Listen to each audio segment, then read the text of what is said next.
Seja muito bem-vindo e muito bem-vinda a essa aula. Aqui a gente começa de fato a falar sobre as partes do livro. O livro está dividido em 3 grandes partes. Então, aqui vocês vão ver que a gente está tratando da primeira parte, que é tendências fundamentais moldando o marketing. Então, antes de entrar um pouco mais nessa parte, vocês viram um pouco da trajetória entre as eras do marketing 1.0, 2.0, 3.0 e 4.0.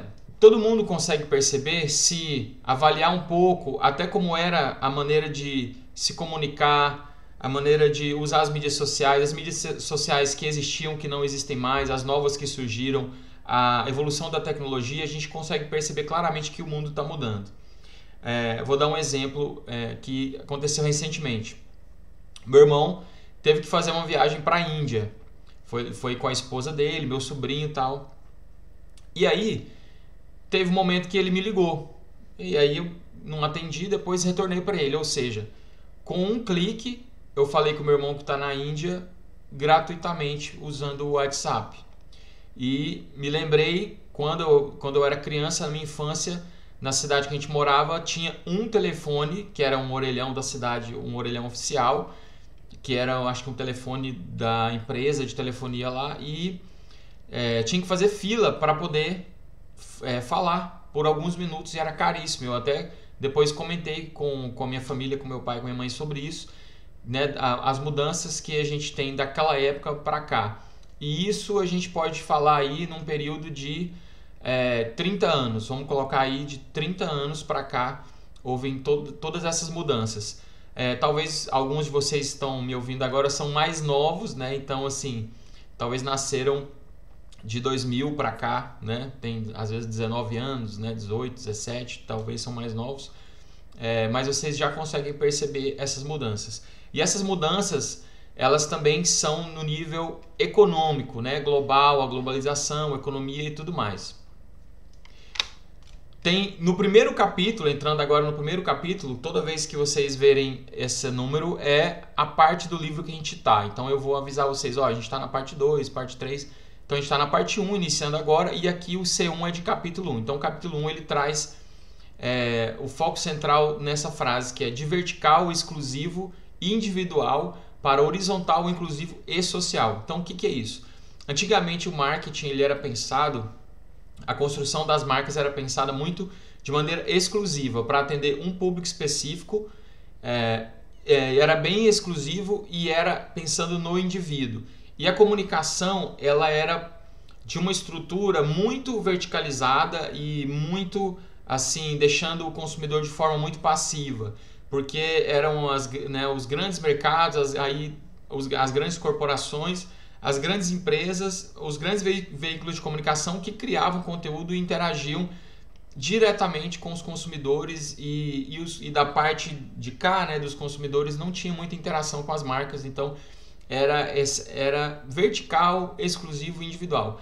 A mudança que a gente vê hoje em dia, que Kotler traz no livro, é que hoje em dia a comunicação ela já é muito mais horizontal. Não existe mais essas grandes potências mundiais, já mudaram um pouco, né? Ele cita até o G7, depois ele cita os países do bloco do G20. Não existe mais grandes potências assim tão sedimentadas, né? Existe uma tendência a se horizontalizar também a nível mundial, assim, né? Desmembrar um pouco mais essa centralização de poder. E isso é muito positivo. E a gente vê isso nos veículos de comunicação também, por exemplo, com a vinda do YouTube com força total. Então hoje em dia a gente vê que tem canais de YouTube que funciona como se fosse um canal de TV, mas usando a internet, e muitas vezes a pessoa que está ali, o youtuber ou o dono do canal, enfim, tem muito mais audiência às vezes do que um canal da TV. E por isso marcas e anunciantes preferem anunciar com esses canais no YouTube, que atingem um público às vezes muito mais específico.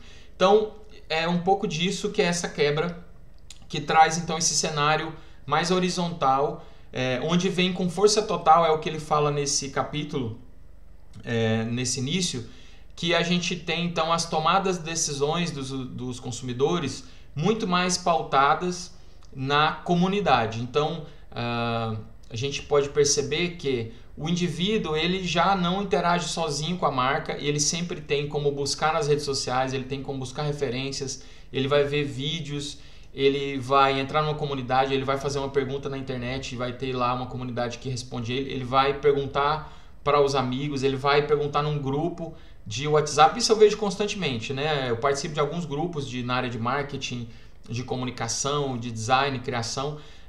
Às vezes a gente vê pessoas pegando referências de outros profissionais ou perguntando, olha, fui abordado por tal pessoa ou tal empresa, que referências vocês me dão? E isso se tratando assim de referências de negociações, né? Imagina de produtos, então as pessoas perguntam muito mais. Então, nesse primeiro capítulo, ele traz com força total a importância da comunidade como um ativo da marca. Então a marca ela tem que pensar todas as estratégias de marketing que a marca pensar nesse cenário 4.0 e que você for pensar para o seu negócio, para a sua empresa, pense em trabalhar com a comunidade, não pense só no indivíduo, pense que você está trabalhando a comunicação para a comunidade que aquela pessoa faz parte, e essa comunidade ela não é só fechada, às vezes na cidade que você está, no país, ela é global. Então, não existem fronteiras mais. Então, isso que a gente precisa entender, que o mundo mudou, a maneira do consumidor consumir mudou e a maneira das marcas se comunicar mudou. Então, pensem em comunidade. Quando for criar as estratégias, prestem muita atenção nisso. Pensem em atingir a comunidade, pensem em contar uma boa história, em criar uma boa presença de marca para a comunidade como um todo, porque esse usuário, esse consumidor que está tendo contato com você ou com a sua marca, ele vai estar na comunidade e ele vai fazer perguntas para outras pessoas da comunidade, e aí é onde, se a comunidade aprovar, a sua estratégia tem grande chance de dar certo. E trazendo mais uma frase que está nesse primeiro capítulo, a confiança agora é horizontal. Então é mais ou menos isso. Essa aula acho que ficou um pouco maior do que eu imaginei, mas é isso que trata basicamente no primeiro capítulo do livro. Então aguardo vocês na próxima aula, beleza?